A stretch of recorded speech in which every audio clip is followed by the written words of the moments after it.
Hello everybody, here's a fun fact. The contents of this box from the Ford Motor Company has cost nearly £350, but I just want you to pay special attention to the condition of this packaging. The brown sellotape, and it's got a little mouth, it can talk as well. So shall we have a look inside the box and see what we've got for our money? There we go. We've got an inner drive shaft joint for a Mk5 Ford Mondeo. But wait, what's this then? Oh, someone's opened the packaging. You see this little piece here? This I believe is called a spider. Imagine the bearings are on this spider. They will then slot inside your joint. But where are the bearings? Where are they? I don't know. I have no idea where the bearings could be.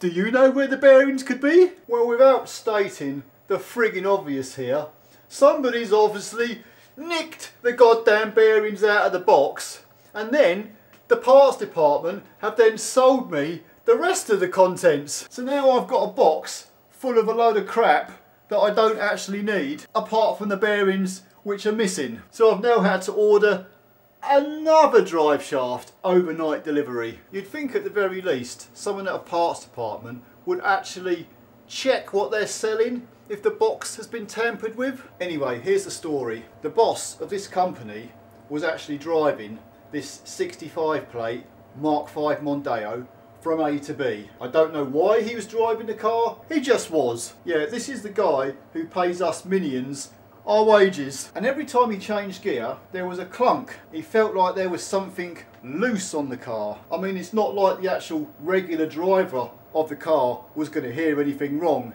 is there now? So he brought it down here and asked us to take a look. So I'm thinking, if he's getting a clunk every time he changes gear, to me that's the engine going backwards and forwards. So I thought, it's the gearbox mounting that's faulty, but I was wrong. I had somebody sit in the car, put their foot on the clutch and keep putting it in and out of gear. And you know what? I could literally see the driver's side drive shaft jump in the inner joint. And the one thing I don't understand is, how comes the inner joint is worn out? Because I thought normally it's the outer joints that get worn. And I'm now going to take you out to the car and I'm going to show you how badly this joint is worn out. But whatever, today we're going to replace this inner joint and I'm going to show you how to do it. So here she is. The wheel will need to be removed, but use a bar to undo your locking wheel nut because an air gun could break this. Okay, so one inner drive shaft joint. If I just grab hold of this joint and rock it up and down, you hear that noise? That is absolutely seriously worn out. So there's a bracket here with two 13mm nuts that we're going to have to take off. Right, we'll just whack this wheel off. 32mm hub nut needs to be removed. If the threads on the drive shaft are rusty, you really want to clean them up with a wire brush and then spray a bit of oil on them and it'll help that nut come off easier.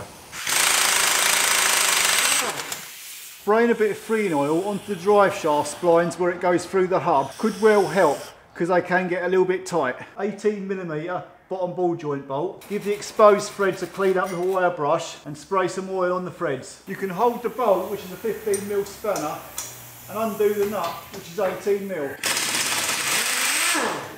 And that 15mm pinch bolt should come out pretty damn easily. Just below where your drive shaft comes out of your gearbox, it might be worth positioning a drain tray just in case any gearbox oil comes out of the drive shaft hole. If you get a bar between the ball joint and the hub, you can literally prise the ball joint down and remove it from the hub. You may have to tap the drive shaft through the hub with a hammer and a punch, but in this case it's pretty loose, so it's just pushed straight through. So that drive shaft comes straight out and we can rest it on our bottom arm. You see the inner joint of our drive shaft next to the bearing? If we give that a few taps of a hammer, that'll pull it out of the gearbox.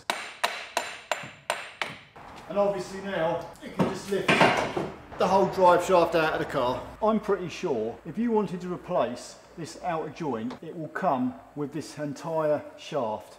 because you have to separate it from this inner joint. Ford sell this shaft in two sections, the outer joint shaft which is about £200, and this inner joint shaft, which is about £300. Right, just knock that clip out of the way, and we'll pull this joint apart and see what we can find.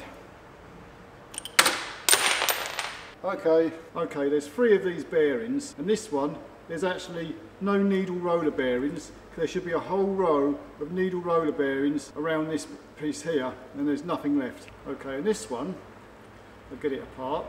See, there you go. There's all the little needle bearings, and they're actually look like they're in a pretty bad state, I must say. And the final bearing on the shaft, quite a lot of movement in it. So that's it then. All 3 of our bearings have just fallen to pieces through lack of grease or what, I don't know. At least this new drive shaft bag of bits has come with all the bearings in it. Right, I'm going to need to remove this old spider joint from this shaft to fit the new one. Right, I'm just going to remove this circlip on the end of the shaft. And that's that out of the way. This spider is on the splines of the drive shaft and it's on pretty tight. Right, we'll just whack this other clip off. We can just remove this boot altogether. And just give this shaft a bit of a wipe. New gaiter, and put the clip on first before we put this on the drive shaft. Right, so we'll whack our spider on. And we'll pop our new circlip on. These new bearings don't come with any grease on them, so I'm going to pop a bit of grease on these bearings anyway, just so I know that the grease has actually got onto these before I put it all back together. When you fit these bearings onto the spider, just remember that the plastic sleeve is facing outwards, and you'll tip them at an angle like so, and then they'll slide over, and then they won't pull off again. That's on tight. Just to note here, these little white sleeves, they're only to hold the bearing together, so you can pop them out before you put them on the spider if you like. Right, I'm just going to squirt a load of grease inside this casing, get that all in there, and I'll get that all moved around in there. And I'm just going to pour another sachet of grease into our CV boot, just so that all gets worked into the bearings when we put it back together. Then you can lower the whole joint in there. That's it. And obviously push your boot down onto the joint and pop your clip on. You'll need a good pair of pliers to compress these clips.